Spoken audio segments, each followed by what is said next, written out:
Hi guys, स्वागत आहे तुमचं दीक्षाच रेसिपीज मध्ये. गाईज, इथं मी तुमच्या सोबत शेअर करीत आहे वांग्याच्या भरताची रेसिपी. चला तर मग बघूया.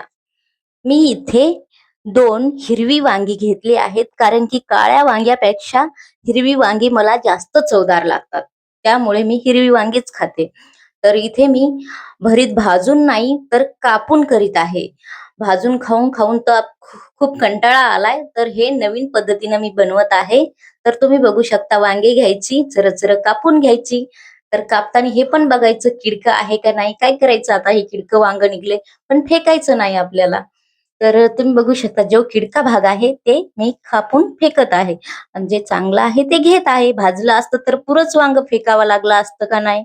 तर त्यामुळे कापूनच करायचं आणि भाजल्यापेक्षा कापून बनवलेलं हे भरीत खूपच चवदार बनते. तर तुम्ही पण असं भरीत नक्कीच ट्राय करा. चला तर मग इथं आपल्याला टमाटे पण तसेच कापून घ्यायचे आहेत आणि 2 कांदे घेतले आहेत, 7-8 हिरवी मिरची आणि लसूण घेतला आहे. खूप सारा लसूण घेतला आहे मी. लसणाने काय आहे ना, भरीत लसणानच चवदार होते म्हणाय गेलं तर.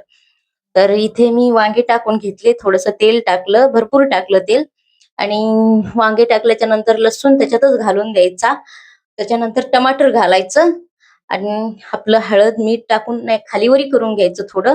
मग हळद मीठ घालून थोडंसं याला 5 ते 6 मिनिटच झाकायची गरज आहे, जास्त नाही, कमी आचेवर. पण हळद मीठ टाकायचं, खालीवरी खालीवरी करायचं त्याला थोडं, त्याला सगळं हळद मीठ लागोस तर, मिक्स होऊस तर, आणि नंतर मग झाकून ठेवायचं. 5 ते 6 मिनिटं झाकून ठेवलं ना, ते मस्त शिजतंय. बैंगन पण शिजतंय आणि टमाटर पण मस्त गाळ शिजतात. तर तोपर्यंत आपण काय करायचं, दुसरं काम करायचं, चपाती बनवून घ्यायची, नाहीतर दुसरं काही काम असलं तर ते करून घ्यायचं, कारण की तिकडं तर आपलं भरीत बनत आहे. तर आता इथे मी चपाती बनवून घेत आहे, कारण की आता माझं संध्याकाळचं जेवण होतं हे. आणि मी वरण भात तर आधीच लावून घेतला होता. तर मी ते साईडला भरीत ठेवलं आणि ह्या साईडला चपाती बनवत आहे. तर ते होस तर माझी चपाती पण बनली. तर तुम्ही बघू शकता किती मस्त शिजलं आहे वांग पण, टमाटर पण, लसूण पण, सगळं एकदम मस्त शिजलं आहे. आणि मी एकदा पण खोललं नाही बरं का. जसं झाकून ठेवलं ना तसंच होतं, कारण की मी खूप कमी आचेवर ठेवलं होतं. आणि हे थोडंसं मॅच करून घेत आहे, कारण की ते झऱ्याने पण होऊ शकत होतं, पण थोडं बारीक करून घेतलं. आणि हो, सिक्रेट सांगते मी तुम्हाला, भरीत माझं कसं चवदार बनलं हे. तर याच्यात न कच्चाच कांदा टाकायचा. लास्टला आपलं भरीत बनलं ना, तर मग याच्यात आपण बारीक कांदा कापून कच्चाच टाकायचा, मिरची आणि कांदा.